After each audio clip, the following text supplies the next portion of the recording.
Time once again to bring in our panel, and let's talk about the Republicans, because we were looking at Virginia as essentially a potential bellwether.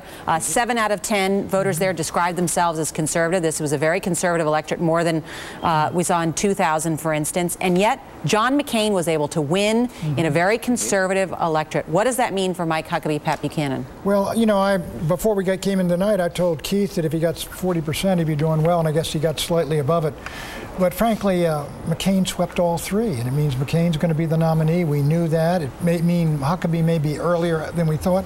If Huckabee had won, however, in Virginia, I think it would have really ignited something, and he would have gone all the way through Pennsylvania, and I think that would have been dramatic.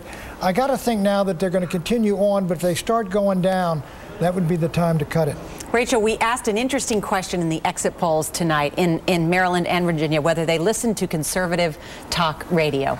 And almost 2/3 said they listened to it at least occasionally. And yet, despite all the bashing of McCain on conservative talk radio, he was still able to win some conservative votes. What it says to me is that liberal talk radio is much better than conservative talk radio. No, I'm just kidding. No, what it says is, I mean, what it says, and you'll actually, when you talk to right-wing talk show hosts, they will say this. They will say, we're entertainers, we are in the business of giving our opinions, but we don't give marching orders. But we don't tell our voters, we don't tell our listeners who to vote for, we entertain them. And that's what they've been to their defense. They just don't expect them to listen. Well, we have proof tonight that their listeners don't listen. But wait a minute. Conservative talk show has been down on Huckabee as well as on McCain. Good point. Romney was their guy. And if Huckabee weren't in it, and Romney, say, had won Virginia, they would have been going wild. You know, but wait, right-wing talk radio, I have to say this, as a person who is a radio broadcaster, they are much better at taking people apart than lifting anybody else up. They may have been pro-Romney, but they were pro-Thompson before they were pro-anybody else. They were pro-Tancredo.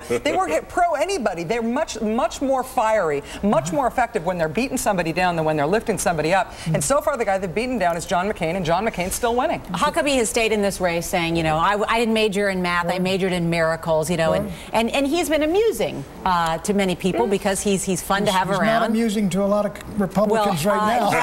In fact, McCain's campaign is calling him an irritant today. So what happens then it rises after irritant. There's a couple above that. So what happens now to Huckabee? It's become increasingly difficult for him to continue this quest that doesn't lead anywhere. Let me say this. I think he goes to. I think Texas is winner take all for Republicans, is it not?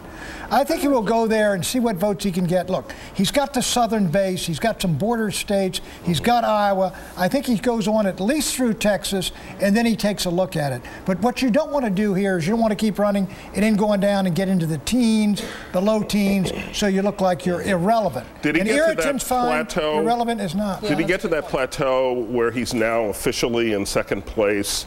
No, he has not. Ahead of Romney in delegates, I don't think, and I don't know about raw votes, but he's not in delegates. But he'd like to get there, so he finished second. I do think that's right. Romney still has more delegates, 282 to Huckabee's 240. I think there is a human factor with Huckabee, which is that, and he's admitted it himself. We joked about it on Saturday night, us four, but he's admitted it himself. He's like, I don't have much better to do. He's having a wonderful time. He's spending no money. His campaign is incredibly cheap. Even if he starts going down in terms of the proportion of the vote he's able to get, he's still a beloved figure, and he's going to get a talk show host gig out of it. Done that.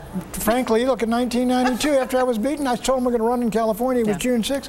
Get the Secret Service to scout out all the good restaurants. And aren't there a number of Republicans who are looking and saying, wow, whoever it's going to be on the Democratic side, whether it's Hillary Clinton or Barack Obama, wow, they've got an energized Democratic base. That turnout's been huge. We got to coalesce around one person. We got to raise money. We got to fill the coffers. We got to get our game plan. Let's stop jacking around it's going to be over. It's going to be over by May, obviously. And you got plenty of time then. But the truth is, the only way the Republicans are going to win this, they're going to have to take down Barack Obama. You saw the energy and fire he's got. You saw McCain. It's an old party, frankly. It's an old leadership. And if they don't take down Barack Obama, I just think the sheer momentum and enthusiasm and rest and the turnout will kill him. All right, Pat, Eugene, Rachel, thank you.